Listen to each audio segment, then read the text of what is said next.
I'm Greg Ulan with Reynolds Reynolds, and this is Connected. A little over 2 weeks ago, we hosted our Amplify Summit in Dallas, Texas, and as a part of that event, we had our Automotive Amplifiers Contest. There were 5 finalists that joined us. They joined us to share their best practices and ideas across the industry, and there were 5 great presentations. We also had 3 fantastic judges. I want to thank them as well, and of the 5 finalists, we had 2 winners. Today on Connected, we want to show the 2 winners' presentations from Amplify. But first, I do want to say thank you to our judges. Like I said, we had 3 of them. First was Yuri Demidko from DP Fox Ventures. He's a CIO at DP Fox Ventures. Yuri did a great job as a judge, and I look forward. We were chatting at the event. I look forward to hopefully having him on a show here pretty soon. Our second judge was Sam Dark, COO at Ziegler Auto Group. Sam, thanks so much for joining. Sam has been a guest on this show. Hopefully, we can have him back again sometime soon. And last but certainly not least, Jeremy Reardon.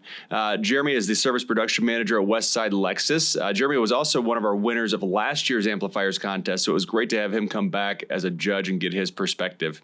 But like I said, we have 2 winners that we're going to highlight today. The first one won our Innovation Award, Kamir Martínez Díaz. Kamir is the Chief Financial Officer at Pepe Abad Auto in beautiful Puerto Rico.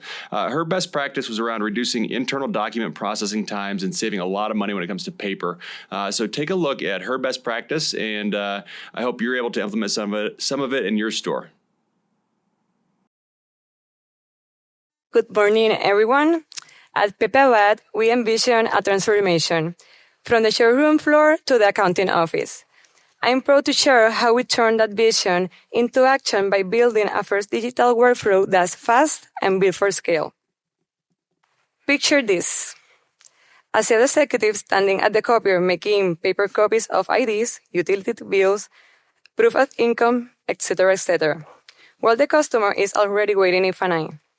Then, in F&I, digital contracts were printed just to be rescanned later. Meanwhile, accounting couldn't finalize a deal until the deal jacket is ready. And once finally reached at the back office, a file management clerk scanned everything again. The results: bottlenecks, wasted hours, frustrated teams, and delayed funding. The missing link: sales executive and F&I participating in digital documentation from the start. We need a tool sales executive can use in the initial stage, seamlessly connecting with the Reynolds system. And how we came with the process. Sales and F&I gave us insight into daily pain points, embraced process changes. IT and CX implemented Focus CRM, set up deal jacket Reynolds tools, and scanning equipment ensure compatibility, access, and full integration across location. Accounting office designed an end-to-end workflow ensuring compliance, traceability, audit, and funding readiness.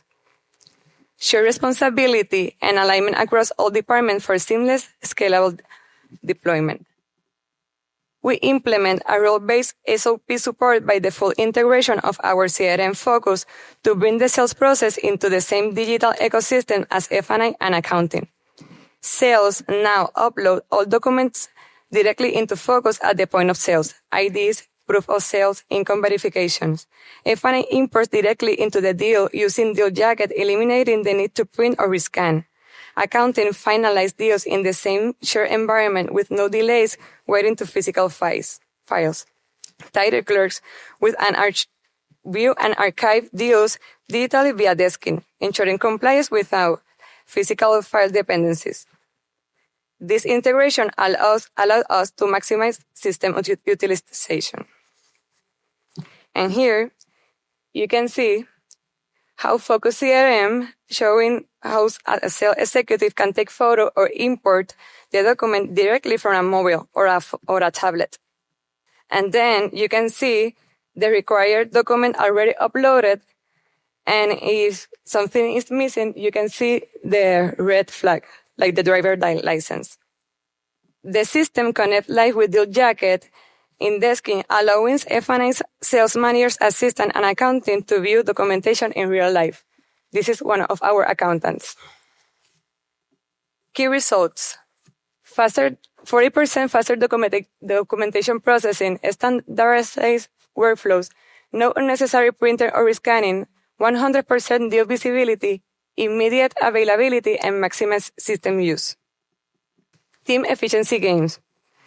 Remove file management clerk role, reassign team member to fixed ops.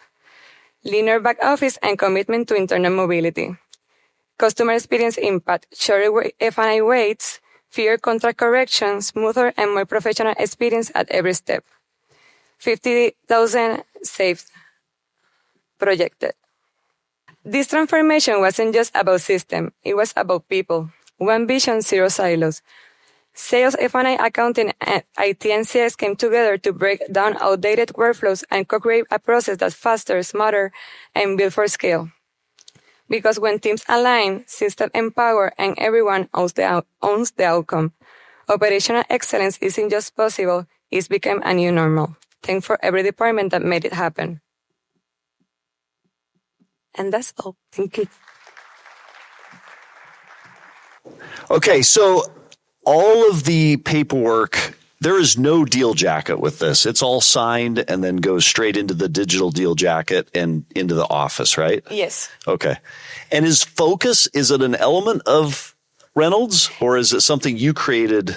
No, Focus is CRM of Reynolds. Yep. That connects live. So if you take a picture of the license, Yep. my accounting can see right now in live. Okay. And where you are, so you don't retain any of the physical documents. That deal jacket's completely gone. Only in Puerto Rico, some documents we needed physically. Yeah. So only the documents that we needed. Yeah. So that soon is not any paper. Yeah. So before they ask questions, just one thing I wanted to say. I love one thing really stood out to me in your presentation. You said, we took the file management clerk who no longer has a job because of this. They're done, right? And instead of firing him, what do they do now in fixed ops? She's a TXM advisor. That's awesome. Yeah. So what I've seen in our auto group, and maybe you've seen this as well, some people will compete with tech or AI. They'll be like, oh my gosh, I'm terrified of this because I'm no longer going to have a job. And I think it's the biggest lie in automotive, because if we do implementation of tech and scanning and AI and everything else well, we don't compete against it. It just makes us better in delivering. And then that file management clerk doesn't have to sit in a stack of paperwork. They can go do something cool, right? So growth. Yeah, good. So first of all, I'm very impressed with this because you essentially solved something that I have not seen anybody solve in the auto industry so far. I guess, and by the way, meaning total scan or which? Well, just having a truly digital deal jacket, like they literally, and they actually got rid of all the non-required paper, which is, that's the scary one. Everybody talks about digital, but they keep the thing in the back room. It's a myth. Yeah. And, I would love to know more about well, first of all, the other thing I wanted to add was when all this stuff you submitted was like some of the most professional, like they were trying to sell this process when they submitted to this contest. It was impressive. But that being said, I'm assuming this was a pretty significant culture change. What steps did you take to really, propagate it through all these departments? Because there's so many different departments who operate completely separately from each other, different personalities. What was your approach? Well, I was an F&I manager, and now I'm an accounting director. So I think that you have to listen people, integrate all the person that involved the process, so you can achieve that. We involve all the leaders of the department, and we talk about it. We listen their pain points, and when we start, we have a lot of resistance to change. A lot. But we listen to them. We be able to adjust the process. We need to be able to adjust the process because not always is going to be perfect. And that's the success of the project is the people. You need to sell them, explain the why, and involve the leaders that you are touching their art. Like, ¿cómo ves que estoy tocando?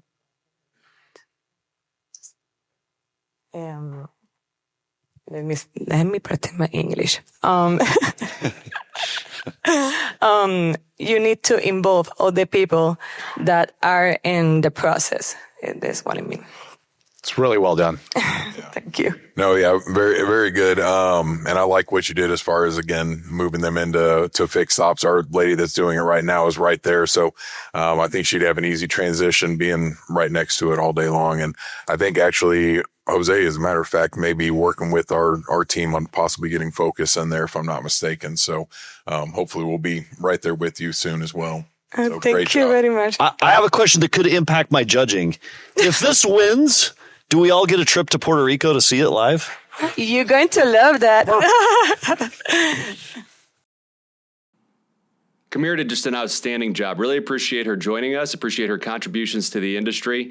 Congratulations, Kamir, on winning one of our best ideas. I hope that you're able to take that, and at a minimum, it gets the wheel spinning on how you can do something similar. And at a maximum, you can just plug and play and see the same results at your store. Congratulations again, Kamir. Our second winner is Chris Ponte. Chris is the parts manager at Scranton Chevrolet. Chris won our Impact Award at the Amplifiers Contest, and his best idea is about increasing off-the-shelf fill rate in parts. Now, the parts department doesn't always get the spotlight or the glory that some other departments do, but the impact that Chris had on his store is really, really large. So take a look at what he was able to do. Thank you for this opportunity to the judges and everybody that's attending today. Slide disappeared on me. Oh, there we go. Sorry about that. So I took a new parts manager job at Scranton Chevrolet, and one of the issues they had when I arrived was we had a very low off-the-shelf fill rate. What that means is if a technician says, hey, your car needs wipers or air filter or cabin filter, 30% of the time we had that part right there. 70% of the time we did not. As you know, you go to get an oil change and somebody tells you, hey, you have to come back tomorrow to get wipers put on. Likelihood of that is going to be pretty low. So that was my issue. As you can see here, low off-the-shelf fill rate. What happens is you have tech downtime where they're waiting on parts to arrive. Sometimes if you have a car up in the air, if you're waiting for brake pads or something, that can disable a bay for a significant amount of time. Low upsell percentage as people don't want to come back for small items. Longer customer wait time if they do want to wait for us to source those wipers elsewhere. Lower profit for the parts department because we're not selling as many parts, and time wasted sourcing those parts from other dealerships nearby. So what I did is I started tracking the lost sales. I did it a little differently than the Reynolds system does.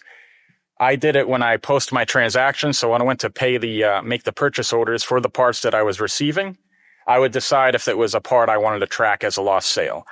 Some things, if we had like an older Camaro or something come in, I didn't necessarily want to start stocking brake pads for a 1984 IROC Z, for example. So it's also less confusing for my staff. They don't have to worry about the lost sales because I handle that every night. And I didn't want to overinflate our parts extended value. We're a pretty small store, so we don't have millions of dollars of parts, and I didn't want to have a lot of parts there just to increase our fill rate. So as you can see here, when I started, we were at about 30% off the shelf fill rate. So that's just showing there what that was from the report, the 30% as mentioned in April of this year. So by starting to track it this way, I was able to get that fill rate up to 45% within 1 month. By doing it that way, we had about a 2% increase in some of our Focus 6 items like battery, air filter, and wipers. So that shows that increase there. So in the second month, after 2 months, I brought that up to over 60%, which is double what I had started with. We also had another 3% increase in some of those Focus 6 items. I hit a hiccup after a few months. Reynolds & Reynolds, the software, what it does is if you have appointments out in the future, for example, it'll take your oil and say that that is reserved for an appointment 6 months from now. So it tells the computer that that oil is not available to sell today. And that would disrupt the actual data as far as what the lost sales would be, because it would think I didn't have the oil even though I had plenty there. So you can see it dropped down to 58% in July. So removing that speed bump, working with Reynolds teams, I figured out that I could go into the blue screen and I could tell it not to take that off the shelf and reserve that for those appointments. That way it would say if I had 1,000 quarts of oil, I had 1,000 quarts versus it thinking I had negative 1,000 quarts because of appointments 6 months in the future. It didn't really affect me selling the items, but it did affect the report and wasn't allowing me to track what I was trying to do effectively. So now that I went back and adjusted that, I'm back up to over 62% when I make this presentation to submit to the panel here. So that's another increase, and I'm hoping to have that keep climbing as time goes on. So I've only extended the value of the parts by less than 1.5%. So I didn't have to invest a lot of the company's capital in storing more parts just so that I could have the fill rate go up. So you can see here, we only had about 274,000 in April. I ended up with about 278,000 before I came out here today. So with a very small influx of parts, I was able to increase the sales. So basically, we have happier techs and service advisors because people's paychecks and livelihoods are affected by what they can sell and what we can put on the cars. We have more upsells because customers are more likely to say, yes, I'll take those wipers if they don't have to wait any longer and they can get it done on the same visit.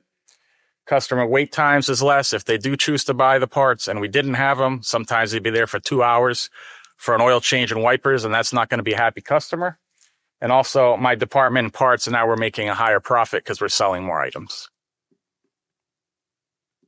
And that's about it. I appreciate your time, and thank you. So I am curious on if you know closing rate. Do you know if your closing rate went up with the advisors as far as what their recommendations were? And then also maybe did the technician recommendation probably climb because they knew the parts were available now? Yes, people are going to be more motivated if they think when they suggest something that they'll actually be able to sell it. Right. So we've seen about a 30% increase overall as far as suggesting versus actual selling, which is pretty big. Even on a small dealership, it's affected us pretty positively. Okay. All right. Great job. Thank you. So, you lost sales, you're really proving how important lost sales are. Have you seen any impact on parts obsolescence or anything like that as a result of, stocking in this fashion? Well, what's good is when we post the lost sales, GM has what they call a RIM program. So when I track a lost sales, RIM will suggest that I start stocking that part, for example. So that's another reason I don't want the counter people to do it, because then RIM's going to say, hey, you should start stocking this stuff. And if I turn that down, that can affect us with GM if we turn too many things down. So by me tracking it personally, I can guarantee I'm only tracking things I want them to suggest. And with the RIM program, after 14 months, if we don't sell it, they take it back and actually give us a small percentage of the value. So we actually profit on the parts versus having them become obsolete. So you're winning on both ends. Exactly. That's the idea. Love it. Thank you. So how long? So you identified a problem when you were midway through it, right? How long has it been in place? How long have you been using this? I started it in April, basically, when I discovered that, because we weren't selling many things. Like a lot of the normal upsale items weren't getting sold. Because, as mentioned, you don't want to come back tomorrow to get $20 of wipers put on your car. People don't generally like to wait around at the dealership. So if I can say, hey, you're in and out of here quickly, you're more likely to buy that item, and that's going to make you happier as a customer. And in your department, in your world, who did you go to say, this is a problem, here's my solution? I went to Matt Scranton. He's actually the owner. Okay. And it's being a smaller dealership helps sometimes because you can get right to the top. Yep. So if he says yes, it's going to be yes instead of having to go through many layers of that. By the way, props to your dealership because you're the parts manager, right? Correct. Yes. It's one of the unsung heroes in all dealership operations. But if you don't have the right parts at the right time, you've got a huge problem. And then how long did it take? You identified the problem with the oil. How long did it take to innovate with Reynolds to implement that solution? It took me about a week of going back and forth with one of their people out in Connecticut who was very helpful. Yeah. And then once I found that in the blue screen, not to bore everybody to death, but you go in there and it's a certain line item and then you change that. So now when we make an appointment 6 months out, it's not going to affect that. And again, it doesn't mean I can't sell it today, but I can't track my data accurately if it's telling me it's not there. So I can't really gauge how well this is working. Yeah, very cool. Now, lighthearted question. Sure. The Office. I love it. Yes, show. I get that all Is the it time. real? Is it true? Okay, never mind. No. It's a distraction. That's the owner's name versus Yes. the location. No, I love it. Very But cool I do get that a lot. Yeah. Thank very you. cool process. Thank you. Thank you. Great job, Chris, and congratulations on your win at the Automotive Amplifiers Contest. I thought this was a great best practice, and the impact that you had on your store was fantastic. So for all of you out there, I hope you can take this and use it in some form or fashion at your store and have the same or similar impact. Also, one last thank you to our 3 judges. Really appreciate all of you. Yuri Demidko, Sam Dark, and Jeremy Reardon. All 3 of you did a fantastic job on stage. I know the contestants really appreciated your time and energy and what you brought to the table as well. So thank you very much. And for all of you out there, next year's Amplify is already scheduled, and you can actually register now at rayray.com/amplify. We will be in beautiful San Diego, California at the Park Hyatt Aviera, and we can't wait to see you there. So please register early, and we look forward to seeing you next August in lovely San Diego, California. Before we hop off, don't forget you can watch or listen to all episodes of Connected on YouTube, Apple, and Spotify podcasts. And make sure to hit subscribe so you're notified every other week when new episodes are released. See you in 2 weeks.